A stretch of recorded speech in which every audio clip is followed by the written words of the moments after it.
ఏ scent భూమి విడిచిపెట్టలేదు. ఎక్కడ వాటర్ కావాలన్నా ఆ సాగునీరుకి వాటర్ అందించాలని అపర కష్టాలు అన్ని కూడా పడి కోట్ల రూపాయల నిధులు తీసుకొని వచ్చాడు. అందుకని ఆ కష్టంలోనే మన కొండపేట లిఫ్ట్ ఇరిగేషన్ స్కీమ్ ను కూడా ఆ రోజు అచ్చెన్నాయుడు గారి దయతోని ఆ రోజు మనం ఏర్పాటు చేసుకున్నాం. మనం ఉన్నప్పుడు చక్కగా నడిపించే ప్రయత్నం చేశాం. ఈ 5 సంవత్సరాల్లో అక్కడ ఏదైనా ఒక నట్టు బాగలేకపోతే తాళం తీసి నట్టు బాగు చేయించిన నాయకుడు ఉన్నాడు ఎవరైనా? ఆ నట్టులు వేసి ఆ లిఫ్ట్ ఇరిగేషన్ స్కీమ్ బాగు చేస్తే అచ్చెన్నాయుడు బాగుపడిపోతాడా? నేను బాగుపడిపోతానా? అది మీకోసమే కదా కట్టింది, రైతుల కోసమే కదా కట్టింది. రైతుల కష్టాలు తీర్చడానికి సాగునీరు కోసం అంత లిఫ్ట్ ఇరిగేషన్ చేస్తే కనీసం మెయింటైన్ చేసుకునే పరిస్థితి కూడా లేనటువంటి దత్తన్న ప్రభుత్వం ఈ వైఎస్ఆర్ కాంగ్రెస్ పార్టీ ప్రభుత్వం తెలియజేస్తున్నారు.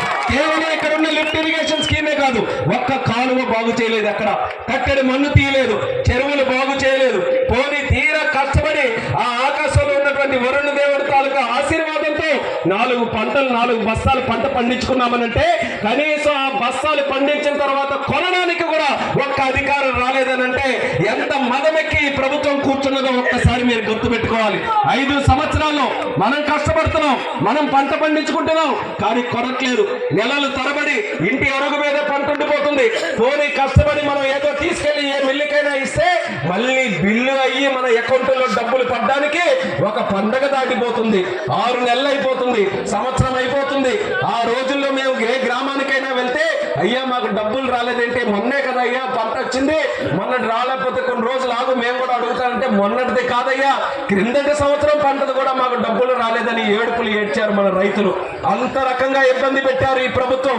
అందుకనే చంద్రన్న ప్రభుత్వం వస్తే మళ్ళీ మీ అందరికీ కూడా పాత విధానంలోనే రైతులకి రారాజుగా చేసే పద్ధతి మనం తీసుకొని వస్తాం. మళ్ళీ చంద్రన్న వస్తే ప్రతి రైతుకి, వ్యవసాయం చేసే రైతుకి సంవత్సరానికి 20,000 రూపాయలు వాళ్ళ అకౌంట్లో వేయబోతున్నామన్న హామీ రైతు సోదరులందరికీ కూడా ఇస్తున్నాం.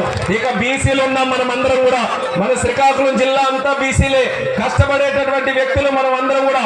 అటువంటి బీసీ కులాల్లో ఉన్నటువంటి ప్రతి ఒక్కరికి ఒక శుభవార్త, చంద్రన్న మళ్ళీ ముఖ్యమంత్రి అయితే 50 సంవత్సరాలకే బీసీలందరికీ పెన్షన్లు కూడా 3,000 కాదు 4,000 చేయబోతున్నారు. ఇది చంద్రన్న హామీ అన్నదే మీ అందరికీ కూడా ఈ సందర్భంగా తెలియజేసుకుంటున్నాను. ఇక ఆడపడుచులు, ఆయనకి గుండెల్లో పెట్టుకున్నటువంటి వ్యక్తులు చంద్రన్నకి ఆడపడుచులు అంటే మొట్టమొదటిగా డ్వాక్రా సంఘాలు పెట్టిందే ఆ చంద్రబాబు నాయుడు గారు. మీరు ఆర్థికంగా బలపడాలని ఒక మంచి ఆలోచనతో డ్వాక్రా సంఘాలు పెట్టారు. అలాగే మీరు ఆరోగ్యం చనిపోతుందని మీరు కట్టెల పొయ్యల మీద కాదు గ్యాస్ కనెక్షన్ల మీద మీరు అందరూ కూడా వంట వండుకోవాలని దీపం పథకం పెట్టి మీ అందరికీ గ్యాస్ కనెక్షన్లు ఇచ్చారు చంద్రబాబు నాయుడు గారు. ఈ రోజు గ్యాస్ మీద వంటనంటే బంగారం కొనుక్కున్నట్టుగా అయిపోయింది. అందుకనే చంద్రబాబు నాయుడు గారు ఆడపడుచులకి మళ్ళీ హామీలు ఇస్తున్నాడు. ఏమని? చంద్రన్న ముఖ్యమంత్రి అయితే 3 గ్యాస్ సిలిండర్లు సంవత్సరానికి ఉచితంగా మీ అందరికీ కూడా ఇవ్వబోతున్నాడు. అలాగే ఆడపడుచులకి నెలకి 1,500 రూపాయలు అంటే సంవత్సరానికి 18,000 రూపాయలు మీ అకౌంట్లో వేయబోతున్నాడు. ఇలా కేవలం 45 నుంచి 60 సంవత్సరాలకే కాదు, 18 సంవత్సరాలు దాటి ఎంత